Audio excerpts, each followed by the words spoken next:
It's 8 o'clock. This is the UK Tonight. The school's watchdog Ofsted apologises today after an inquest concluded one of its inspections had likely contributed to the death of a head teacher. Ruth Perry took her own life in January after her school in Reading was rated inadequate.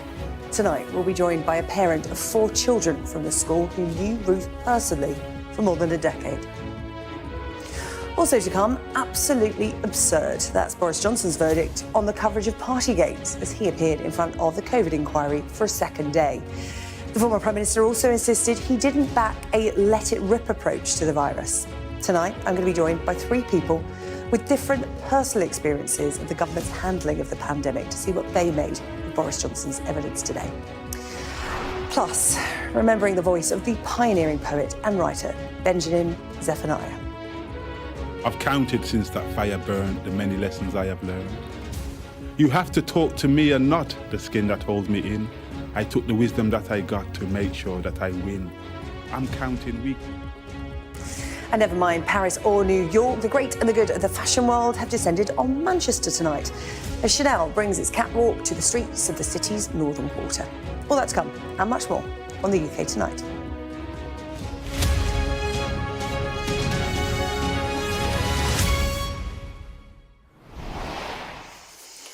Now, in January of this year, head teacher Ruth Perry took her own life.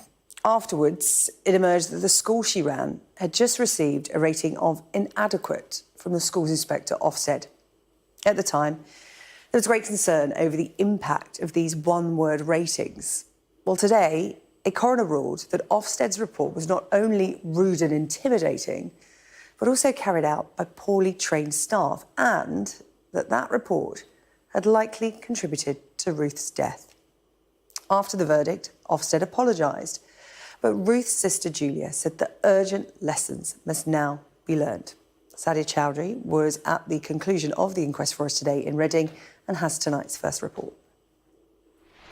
An Ofsted inspection blamed as a likely contributor to this head teacher's decision to end her own life. Ruth Perry died in January this year. Today, her family listened as a coroner ruled her death could have been the result of stress caused by the inspection. The inquest into Ruth's death has shown the brutal inhumanity of the system of Ofsted inspections. Ofsted likes to judge people with single-word labels. We could judge the current Ofsted system with our own labels: callous, perverse, inhumane.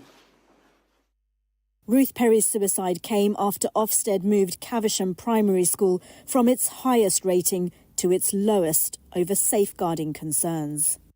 The officer who led the inspection at the school that day told the inquest here at Berkshire Coroner's Court that Mrs. Perry had been tearful and kept saying, "It's not looking good, is it?"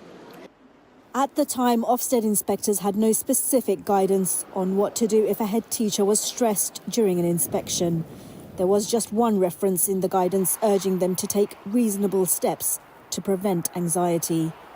Today, in a statement, Ofsted said, "We have started to develop training for all inspectors on recognising and responding to visible signs of anxiety.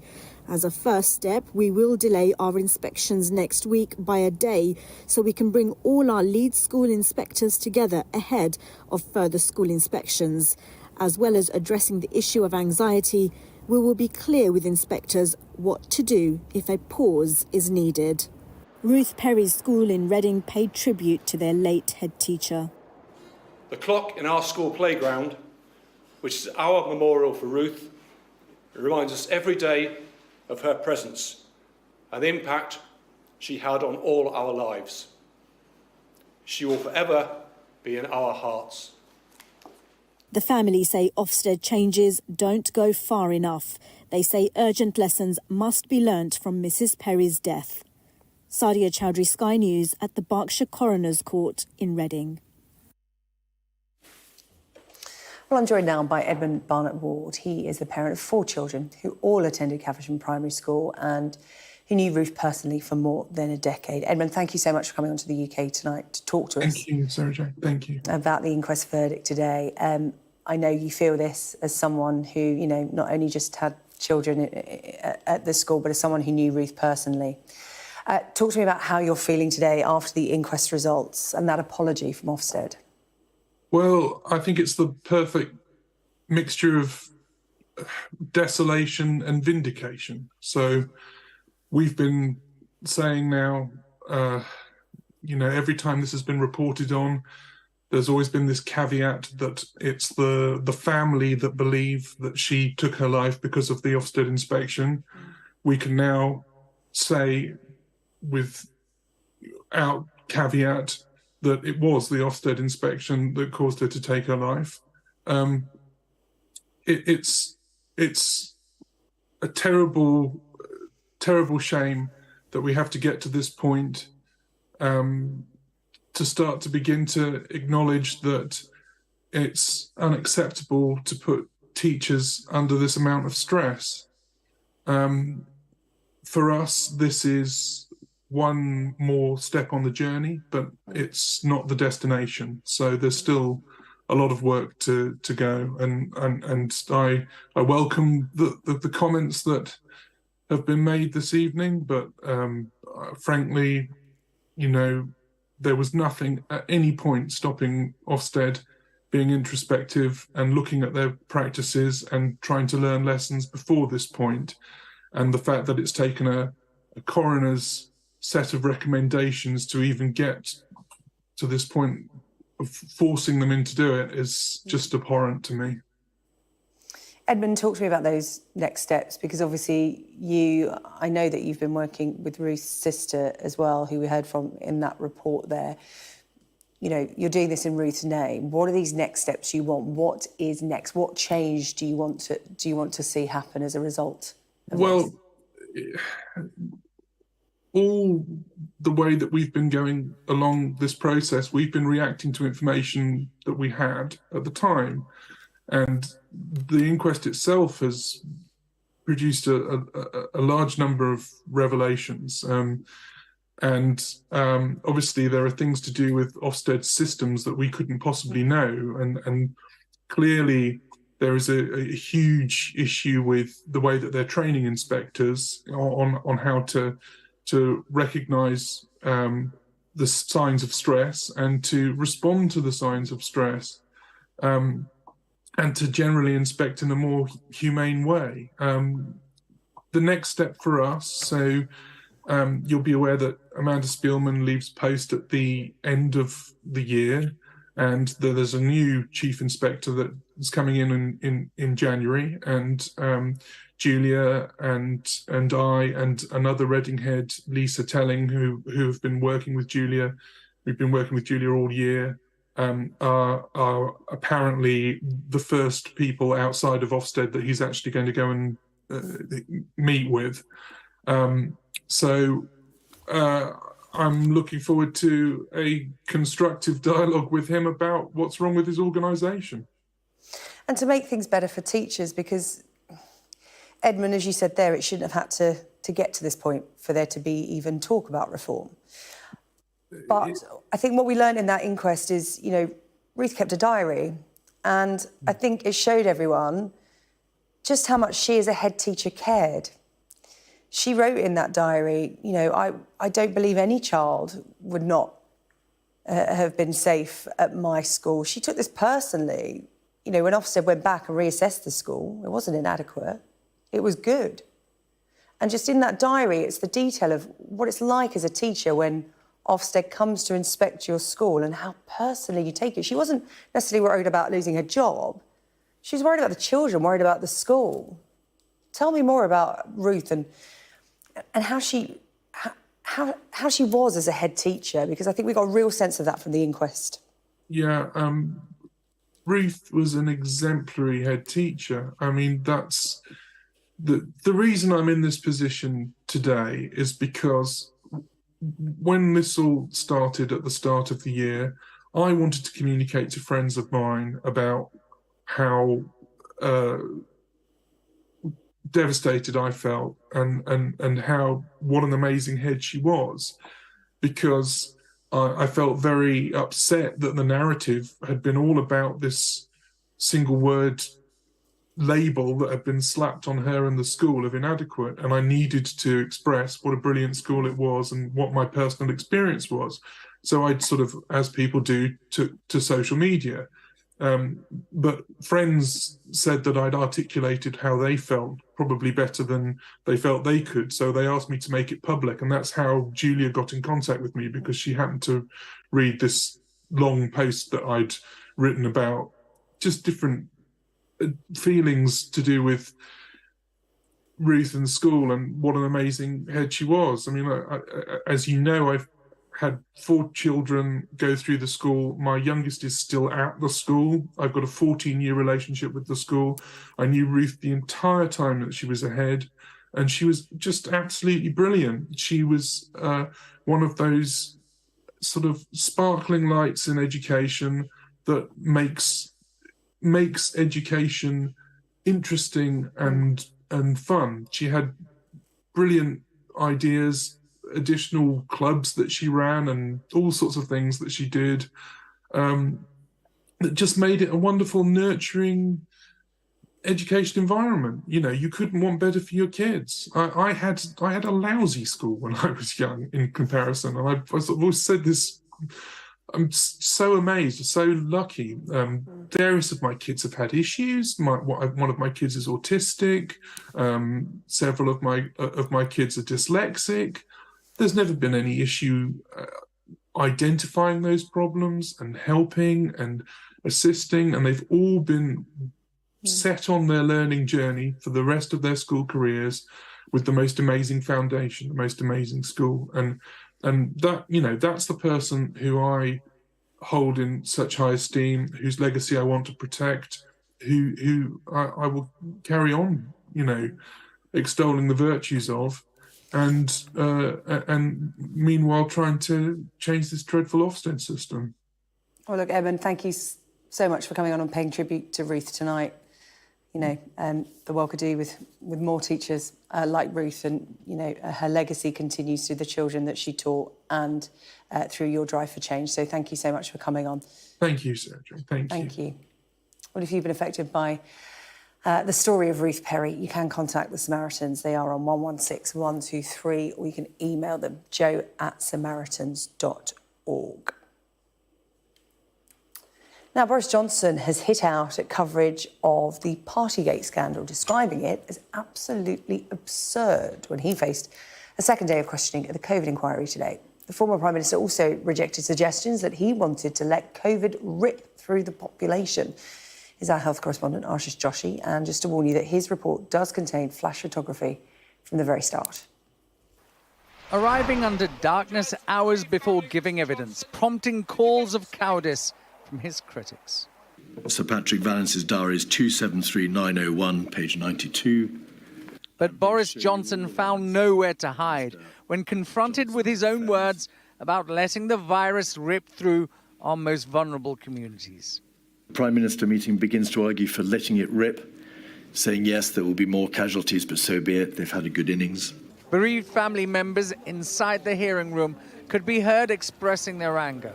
The same families that were forced to separate from their loved ones while Johnson led parties inside Downing Street. So many of them who suffered horrific grief during lockdown. Yes. We all know that it's far more traumatic even than many other kinds of grief. And then I'm afraid Partygate has been called exacerbated. Of course, and I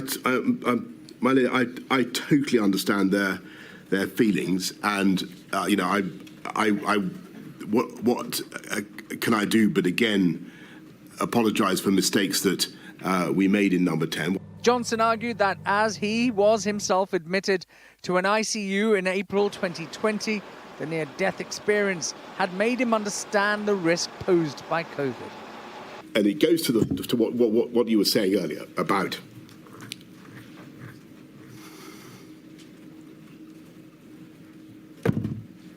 elderly people. And my what you claim is my indifference to the pandemic. I just want to remind you that when I went into ITU intensive care, I saw around me a lot of people who were not actually elderly. In fact, they were middle-aged men, and they were quite like me. This has been a very difficult day for Boris Johnson. When the former Prime Minister is allowed to talk about wider government policy, then he appears to be much more comfortable. But when he's confronted with the evidence of his own words, well, that's much harder. Boris Johnson has been heckled and booed, his apology rejected and his evidence challenged at every turn. It is unlikely he leaves this inquiry with his reputation enhanced. Ashish Joshi, Sky News at the COVID inquiry. Boris Johnson giving evidence today, his final session at the inquiry. Well, with me now in the studio, three people who each had their own experience of the impact of the government's handling of the pandemic in very different ways. Monica Almeida, who is right next to me, was working as a specialist respiratory nurse before she caught COVID. I was eventually induced into a coma in late 2021. Monica now suffers from long COVID, has had to adjust to a number of changes in her life. Before the pandemic, Susan Hale was a business owner in the hospitality industry, but after the lockdowns, she said that the footfall just didn't come back, and she closed her restaurant in February of this year. And also Sue Vosper. She's the Vice President of the COVID-19 Families UK network for bereaved families and individuals. She lost her father to COVID in April 2020. Ladies, thank you so much for coming in to talk to us on the UK Tonight. We are well into the COVID inquiry today, but for many people, the last 2 days were seen as the most important. It was the Prime Minister, the man in charge. It was on his watch, and he was giving evidence to the inquiry today. Monica, I'll start with you. I gave a little summary of what you went through in the pandemic. That by no means does it justice. Just talk to me about the impact of coronavirus on your life. For all of us, whilst we were working and trying to do the best for our patients, the impact on our families as well. You are so scared of bringing it home. Were you in a position where you didn't go home? Did you stay at the hospital? I was working in the community, so we worked from home when we could, but obviously patients still needed oxygen assessments. So you would triage, and there were always those patients that need the face-to-face support. So it was during one of those episodes that I got COVID. I ended up on life support. I thought that I would wake up and I would be okay. I never thought I would be disabled through this, lose my job. My aim in life, nursing is my passion, it'll always be. And you just think, okay, we went through all of this. And you look at the government, the people that you should look up to. What were they doing? Partying? Making decisions that were not the best. And they're only human. I get that. But now it's time to take responsibility and to say, yes, we were wrong, we made mistakes, put a hand up, admit to it, deal with the consequences, because I do feel there has to be consequences.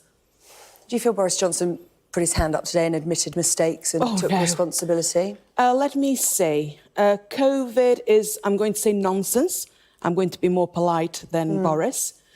COVID gave him a near-death experience, is that right? Now, I'm not aware of that. Well, he said he knew from experience what an appalling illness COVID was, because, of course, he was hospitalised for COVID. If he shows me his scars, I'll show him mine. Because he doesn't have a clue. Was he on high flow oxygen? Intensive care. Why? Because he's Prime Minister and he was taken as a precaution, not because he was that ill, as far as I'm aware. I mean, look, Boris Johnson does dispute that. He said that he had a particularly unique insight into COVID because he experienced it himself. He was in the hospital, and I get it. I completely get it. But I do have to put 3 days. I do have to put forward what Boris Johnson said.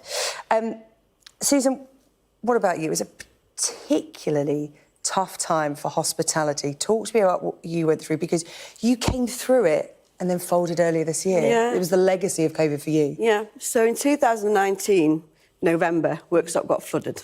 Yeah. Massively, as we all know. Yeah. And then I was open for 4 months and the pandemic hit. So with the stress of recovering from a flood, then opening, and then getting through a pandemic for 4 months open, having to transfer your business, you don't know how to, there's no guidance. You still got staff to pay. The furlough doesn't come in straight away. 12 weeks we waited for that. And I then open up for the Eat Out, Help Out campaign. I've got family at home. My mum's terminally ill. So it's like, what do we do? How do you manage this in a moral way? And then I open my doors back up, and then the cost of energy goes through the roof, the cost of living, the cost of everything goes up. And you have to look at it and think to yourself, who am I doing this for? Who am I making me happy? Am I making myself happy? Am I going to get through this again? And I tried to sell the businesses. They got flawed because of the energy crisis. I've got people who now shut the doors after 19 years of business because of the same predicament we're in. Nothing has changed. The footfall never came back. It was people staying at home in the back gardens because that's what they got used to. And I can't blame them for that. They've got bills to pay and a roof to keep over their head. But hospitality has just been hit and hit and hit massively. That's the thing, isn't it? For you, this inquiry is going to be tough because this isn't about portioning blame, this is about learning lessons. Yeah, massively. But those learnings are coming too late for you and your business. What have you heard from either Boris Johnson today or yesterday or since the start of this inquiry where you thought, actually, we can learn from this, or has it actually uncovered things where you've just thought they didn't know what they were doing? They didn't know what they were doing. I think they just passed the blame on to local government to deal with things, the tier system in particular. There's that Boris Johnson did admit today that the tier system didn't work, but insisted it was worth a try. I could drive 7 miles down the road and have a coffee with my friends, yet I couldn't even open my restaurant up. I could go to a Christmas market. I couldn't open my restaurant up. So Mother's Day bookings, Christmas bookings, all the peak times and I should be open, I couldn't. But with the tier system, you were just blocked. You just had that taken away from you. It wasn't in your hands anymore. You had no power over everything. And you had no purpose either. You just felt lost. So you've brought your dad in with you because, you know, you speak on behalf of families who lost loved ones. You lost your father in the pandemic. Talk to me about what that was like, what that experience was like, what you carry with you today. It's very painful, it really is painful. He was in assisted living and had carers coming in, and the carers must have brought COVID to him. He had a broken hip, but that wasn't their fault. They didn't have PPE. They didn't know that it was an airborne disease and they needed to be wearing FP3 masks. There was no PPE, so don't blame them in any way. It's the decisions from the government. And he was taken into hospital with a suspected UTI. And when I rang, they said, does he have a DNR? I didn't know what a DNR was at the time. And I was shocked that they would... When they told me what a DNR was, I actually dropped the phone. A DNR, do not resuscitate? Yeah, do not resuscitate. And my dad was in hospital for 18 days. My sister lives in Australia, so every day it was like a roller coaster, ringing her and saying, "It always had a bit of yoghurt today," or "This has happened today," up, down, up, down. Nobody ever rang me. I rang every day because it was just chaos. And of course you couldn't go in. No, I couldn't go in until the 15th of April. The rules were changed and you could visit someone in palliative care. So I went in to see my dad for 10 minutes because I've got 4 children, I've got disabilities and special educational needs, and I just was so scared. You just didn't want to take anything. You didn't want to give that to anyone else. It was so terrifying. And sadly, the next day, my dad passed away. So I was one of the lucky ones that went into a COVID ward, if you can call that lucky. Yeah. You got a bit of time with him, and as we know, as you know, with the work you do, so many people just didn't get that time at all.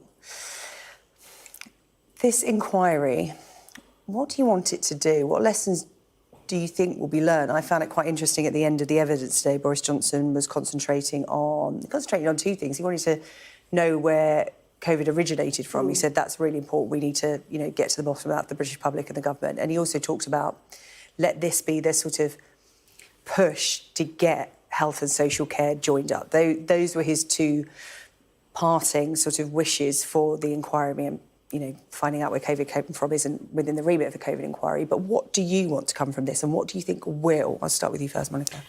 I don't think it matters where it came from. It matters how we dealt with it.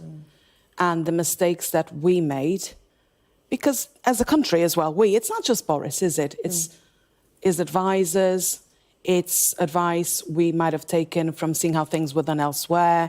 So for me, that part doesn't matter. Social care, NHS together, yes, makes a lot of sense. How many beds have we got blocked in the NHS because we haven't got the care beds to look after the ones that need care and not actually health care for illness?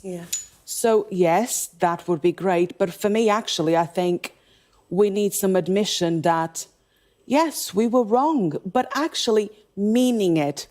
And you don't think you got that, no. Susan? I just hope the lessons can be learned that in hospitality in particular, we weren't the devil. We weren't the main spreaders of it, like we're made out to be, and that's what you feel like, that stigma on your back. And, yeah, it's a lot. There's been a lot to go through mentally to process.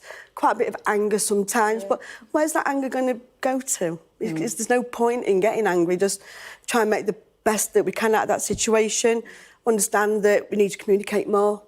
Put prejudices on one side politically and work together as a country. You know, massively. I think we needed that. We needed that joinment. And we never got that, did we? It was batting this, batting that. And I did feel like it got quite political towards the end as well. See, what would you like to see come from? We need plans. We need to have a plan that's really, really basic. We need to be prepared. I think that was the most shocking thing for a lot of people, wasn't it? When they were saying, we've got a plan. Actually, there was no plan. There was no plan for something like this. COVID's not over. We're still living with COVID. And we could have another pandemic any time. And, COVID's not over. We need plans and we need to follow those plans. We also need to look at other countries. Like if we'd looked at the Asian countries, they'd had MERS and they'd had SARS and they knew what to do, whereas we thought we've got this amazing NHS, which we do have, and we're golly, we're doing great. It won't. First of all, it won't come to us. We didn't even think it would come to this country. The Nightingale hospitals were too late. We didn't use most of the facilities. We didn't have staff for most of the facilities. I think that's what we've learned a lot through all of the evidence that's been given. It was just, if we'd have just done this a bit quicker, if we'd have just acted a bit faster. Locked down sooner. Well, we're learning all that, and the COVID inquiry continues. Monica, Susan and Sue, thank you so much for coming on to Thank you for having us. Really good to have you in the studio. Thank you, really appreciate it. Thank you. Right, I want to tell you about a special programme the UK Tonight is doing next week, actually. I'm going to be in Coventry on Tuesday at Coventry Hospital. This is for a special programme dedicated to the NHS. I'll be joined by a panel of experts at the hospital to assess the state of the health service, from Rishi Sunak's promise to cut waiting lists to the impact of strikes and the role of social care. You can scan the QR code on your screen if you would like to get involved. We'd love to hear about your experiences and if you have any questions for our panel as well on the night. So that's next Tuesday next week. Send all of that via the QR code. Still to come on the UK Tonight, we'll hear from Rishi Sunak on the offensive. He's on the offensive over his Rwanda asylum plan. But the question not going away, could he call a general election? And we're going to bring you the findings of an external review into Philip Schofield's exit from ITV. And a once-in-a-generation poet. We'll be looking at the tributes that have been paid today to Benjamin Zephaniah after his death at the age of 65.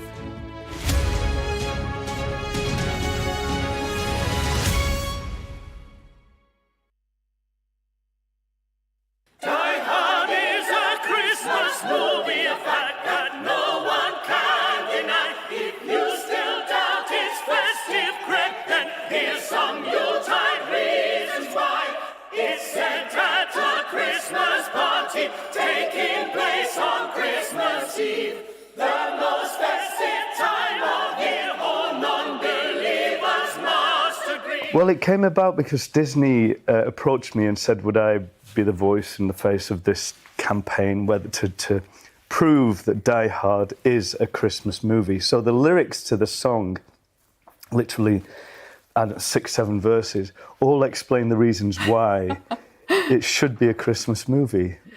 And are you in agreement? I mean, is this something that you feel passionately about? I have to be now. I am very passionate about it. Have you actually seen the film? I have seen the film, and it does make sense because it is set at a Christmas party on Christmas Eve. John McCain's wife is called Holly, so that's, there's lots of little references that's a bit to thin, it. Is a bit thin, I know that one, but it has. I think it's always been that debate on whether it is a Christmas movie each year. So the more we debate it, the more it's, in my eyes, definitely going to be. The Kingdom Choir are incredible. They are wonderful, wonderful singers, wonderful voices. And to team up with them on this project was sensational. The production team really came up with the lyrics of the song, and they put a lot of thought into it. You know, there's like 1:50 in the movie, you hear sleigh bells, and it's like, oh, okay, you really have done your research on this, and it's great. It makes sense. You know, the sleigh bells, John McCain's wished Merry Christmas at the airport when he's landing in LAX, and it's, you know, so they've gone through the whole thing and studied it in detail.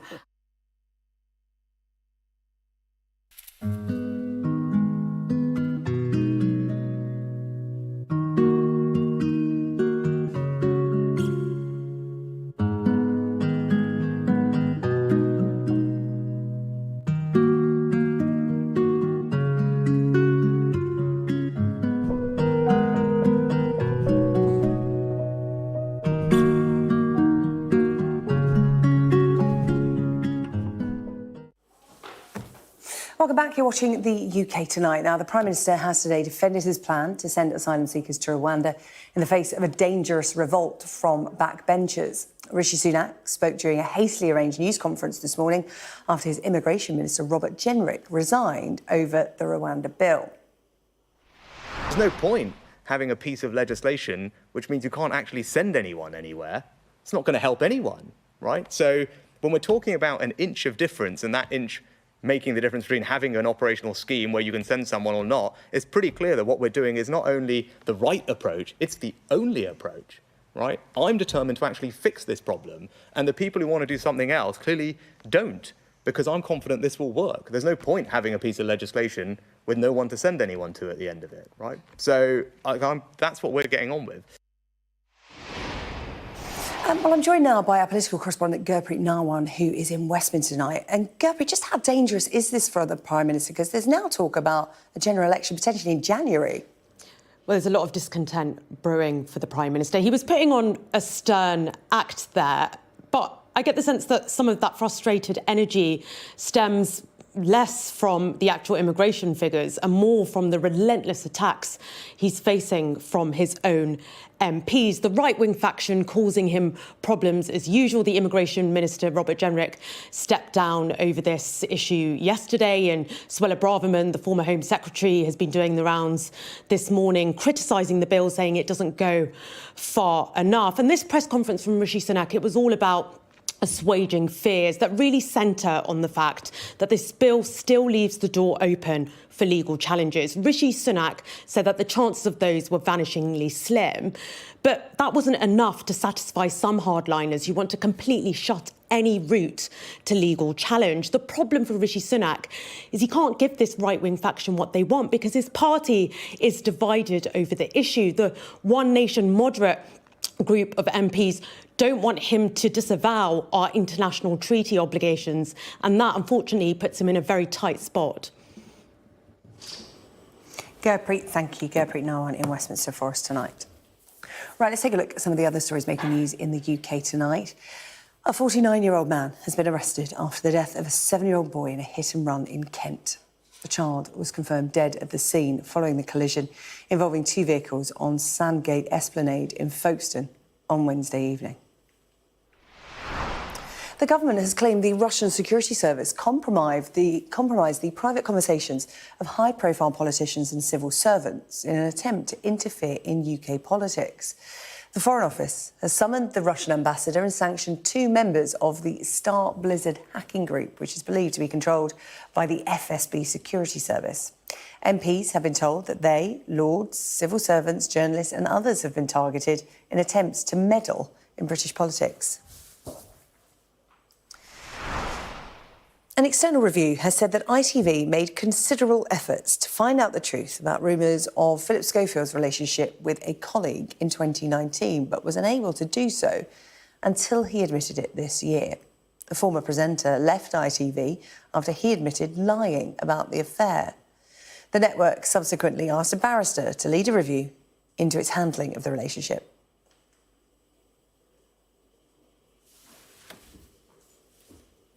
Still to come on the UK Tonight. How big a legacy does Benjamin Zephaniah leave behind? The playwright and author Bonnie Greer will join me to pay tributes. Also coming up, we'll be live in Manchester as the great and the good of the fashion industry comes to town.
Hello, welcome back. You're watching the UK Tonight.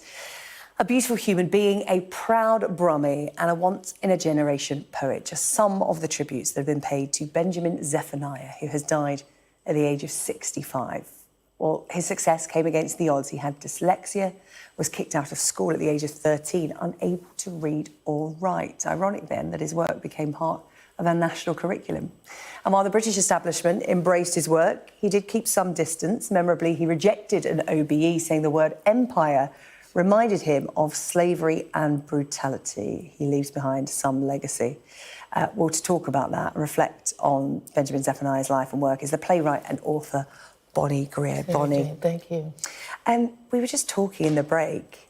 Benjamin Zephaniah had such an influence on you in the 80s when you were living in New York that it saw you come over to the UK. He was, you know, I'm not an expert on his poetry. I can't give you a long thing about his writing at all. I can just talk about what he was. We did a performance together once. You know, I'm sitting there like, oh my God, it's been... But, you know, he was part of a huge generation of Black British artists in the 80s, Caribbean roots, strong Caribbean roots. And he was able to sort of meld those into an identity. He was an anarchist. And that's a rare thing to be, because he was someone who believed in the primacy of the individual against the establishment, which was incredible. He was also, I think, a person who was righteous in what he was. He turned down his OBE. I took my OBE. And when he said he turned it down, he said, you know, I don't believe in empires. Why should I take a medal that says empire? And that kind of sets the bar. And it's a big esoteric question for all of us who have empire medals. It's real. And we can all have our individual stories of why we have our MBEs, our OBEs, our KBEs, but Zephaniah constantly challenged everyone to look at who they are. He even cared about other species, animals. He's a vegan. So he was consistent in everything he was because he essentially was an anarchist. He did not believe in institutions as rulers. He did not accept the primacy of people over people. And he lived that way. He lived that way. What I loved was the fact that, you know, when his first book came out, he couldn't read or write. And he said, you know, look, I'm not making poetry to put it in a book. I'm performing poetry for people like me. He said when he started writing poetry, he didn't know it was poetry. And, you know, because of his background, he had quite tough upbringing, you know, was in trouble as a young boy, you know, all of that. And he just made poetry accessible. I saw somebody commenting on social media before saying, you know, back in the 80s and 90s, when there was a Rastafarian with long dreadlocks being spoken to on TV with respect and, you know, talking about poetry, that made a big difference. It must have. It must have for people growing up here, for people who have roots in their community and at home. But he wasn't like everybody else. See, that's the beauty of what he was. His poetry came not from the spoken word even, or the written word. It came from his being. And the poetry pushed him to stand up. And in a sense, you can't critique what he did because it was in many ways out of the tradition of what poetry is, out of the tradition of what literature is. He was very, very brave. And I he think took on that so many different subjects, didn't he? Social injustice, education, immigration, racism, it was politics. about human beings. Yeah. And he cared about human beings, and he cared about his people. And he was always there. OK. Well, Bonnie, thank you so much for coming Thank you to for talk asking about me to talk about Benjamin it. Zephaniah, just revisiting some of his work today. You know, if you didn't have troublemakers, most women wouldn't have the right to vote. A black person wouldn't be talking to a white person. I'd probably be back in slavery. We need troublemakers to challenge the establishment. I think that sums him up perfectly. Good trouble, as they say in the United States, and that's what he was. Yeah, disruptors. We need those. Bonnie, thank you so much. Thank you, Sarah-Jane. Now, New York, London, Paris, and now tonight, Manchester takes its turn in the fashion spotlight as the city centre becomes one giant catwalk. Chanel has taken over the Northern Quarter with a whole host of famous faces going mad for it this evening. The Beckhams, no strangers to the city, are amongst those rumoured to be attending. Who else do you think we should be looking out for? Our North of England correspondent Katerina Vitozzi is in Manchester for us. And Katerina's been shrouded in secrecy all day, but I've been keeping across it on social media. I've been hearing rumours of Kristen Stewart at Salford Lads Club and Kate Moss in Aldi. Yeah, there have been a host of celebrities that have been in and about Manchester in places you might expect, such as some rather nice hotels, and those you perhaps might not expect, such as supermarkets. Although we do hear that the pictures of people, the pictures of what people thought was Kate Moss in Aldi supermarket actually turned out to be a Kate Moss lookalike. We're yet to confirm that, but that is what the rumour around the catwalk has been this evening. And what an evening it has been for Manchester. You know, this is the city that brought you pop bands and music artists like the Happy Mondays, Joy Division, Oasis, and tonight it has brought high fashion right to the centre of the city. You can see behind me, I'm in the northern quarter of Manchester. It's the part of town that's well known for its independent shops, its music and gig venues, and a whole street in this part of town has been covered by this huge construction that's being built for the last 2 weeks. And as you say, quite taken over the city. We were speaking to people about what they thought about Chanel coming to town. Manchester itself, it's like a northern cornerstone. I think the culture is very different to what you typically expect from a fashion show, but I guess the communities all come together and they realise it, and it's a really big event. It's going to bring a lot of revenue, I think, so I think it's a really good idea. Cool, yeah, I think it's it's crazy. a great city, so it's sort of great for representation for the north of England. Like the amount of culture in the city and the history and the fashion, like I think it's a great location. What do you think about it coming to right in the middle of Manchester? Well, I suppose it's good for the city, I suppose, yeah, but I mean, I believe it's being turfed down when it's finished. You can do really well. Yeah, bit of a waste of money then for me. 600 lucky VIPs were able to see the catwalk behind me, amongst them stars like Hugh Grant, Kristen Stewart, Tilda Swinton, amongst those in the front row to see the show that brought Manchester, quite simply, to a stop this evening. Katerina, thank you, Katerina Vitozzi there for us in Manchester tonight. Now, it's happened to us all. You've got a big trip planned or you're in a rush for work, and when you arrive at the station, your train has been cancelled. I've no doubt many of you have had that sinking feeling this week. Rail strikes continuing to disrupt travel across the country, meaning work missed, plans cancelled and money lost. Well, it marks just one more inconvenience in what's been a turbulent year for the country's rail network. Sky's Greg Milam has taken a look at how a year of delays and disruptions have impacted commuters up and down the country. He started his report in Greater Manchester. It's just after 7 in Mossley in Greater Manchester, and we're about to join the morning commute. We're with Andy Halstead, one of the thousands who every day rely on Britain's railway network, a network that is increasingly very hard to rely on.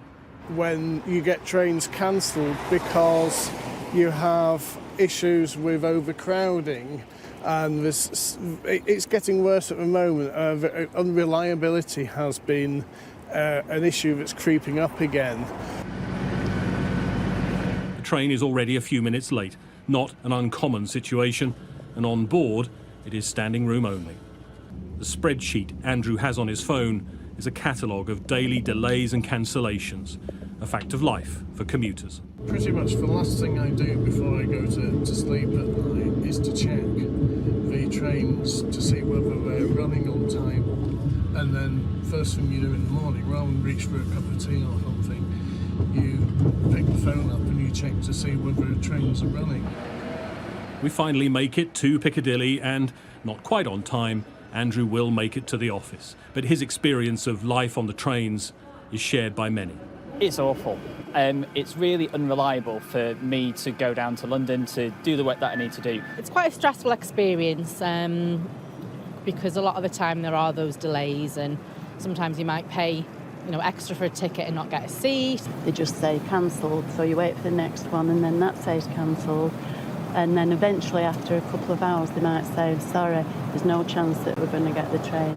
Earlier in the year, the government scrapped its plans to expand HS2 to the north, promising instead to invest in transport locally. We apologise to those customers who are delayed on their arrival here at London today. Can passengers trust that those new promised projects won't go south, just like HS2? For far too long, we've had second-class rolling stock, second-class services on an inadequate infrastructure in the north. The government said they want to correct that. We agree with that, but the jury's out as to whether it will actually happen or not. The Rail Delivery Group, which oversees rail infrastructure, says it will continue to focus on making rail services more reliable and punctual for customers, while the government says it'll hold operators to account if they let passengers down. For now, travelling north is often an uncertain journey. Greg Milam, Sky News, on Britain's railways. Coming up on the UK Tonight, we'll have the latest on Steve Cooper's future at Nottingham Forest and a look at the rest of the day's sport.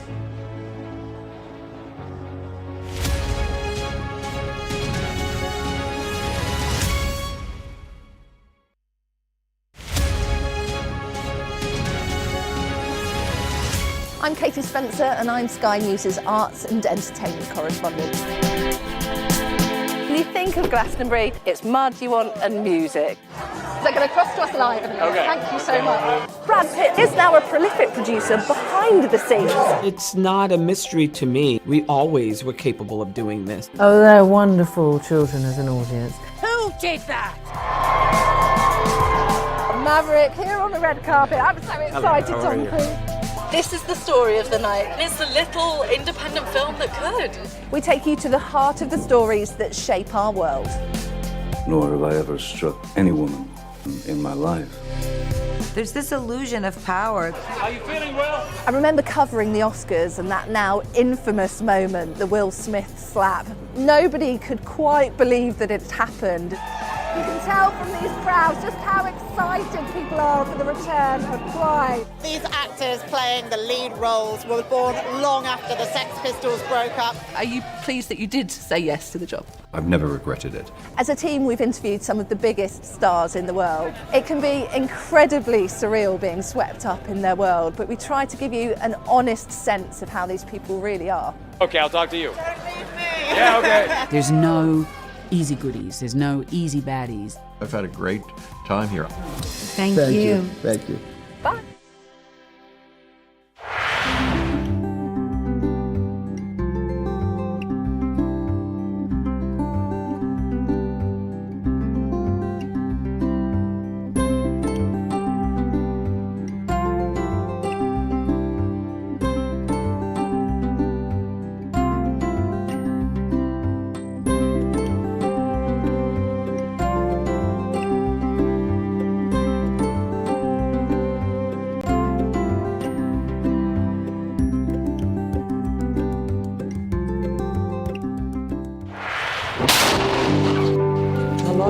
Going on. I'm Alex Crawford and I'm Sky's special correspondent based in Istanbul. This is what makes the job so fantastic.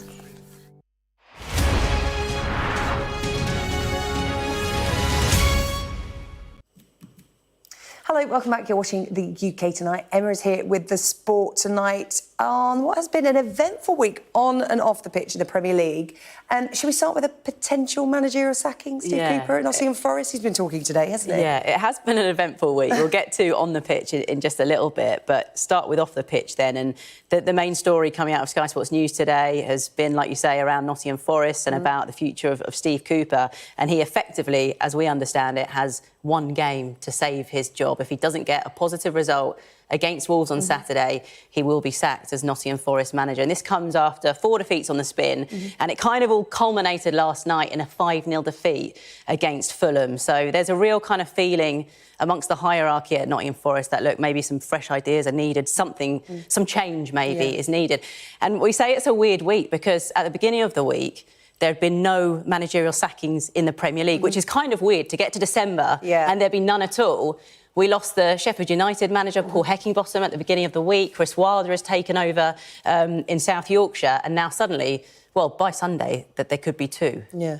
All hinging on that Wolves game. Yes. There are a couple of games going on tonight, are there? There are a couple of games going on tonight. Just very quickly, though, I mean, we were saying about it being a sort of odd week. Yeah. Last night, Manchester City, they're kind of losing 1-0 to Aston Villa. That's not kind of the main story, really, because Aston Villa have been brilliant this season so far, but they haven't won now in 4 games. Yeah, some weird results They are at the moment, 6 aren't they, points in the off Premier the League, leaders, Arsenal. So there are some pundits going, what is going on at Manchester City? Are they in a bit of a mini crisis at the moment? So it's going to be really interesting to see what happens with them at the weekend. But Villa have been absolutely brilliant, actually leapfrogged Manchester City in the Premier League now. Yeah. They face Arsenal on the weekend, so that is going to be a really good one to watch. I'll just bring you up to date then with the couple of games that are going on in the Premier League this evening. The earlier kickoff comes from Goodison Park, currently goalless in that one.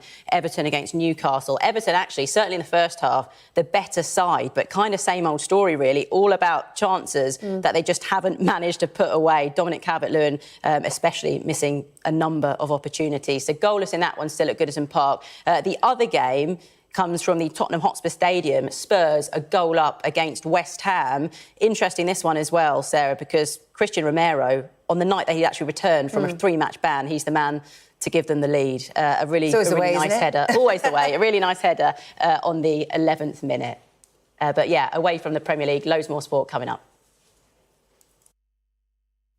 This Sky News Sports Bulletin is brought to you by Vitality. Getting more people more active. Live life with Vitality.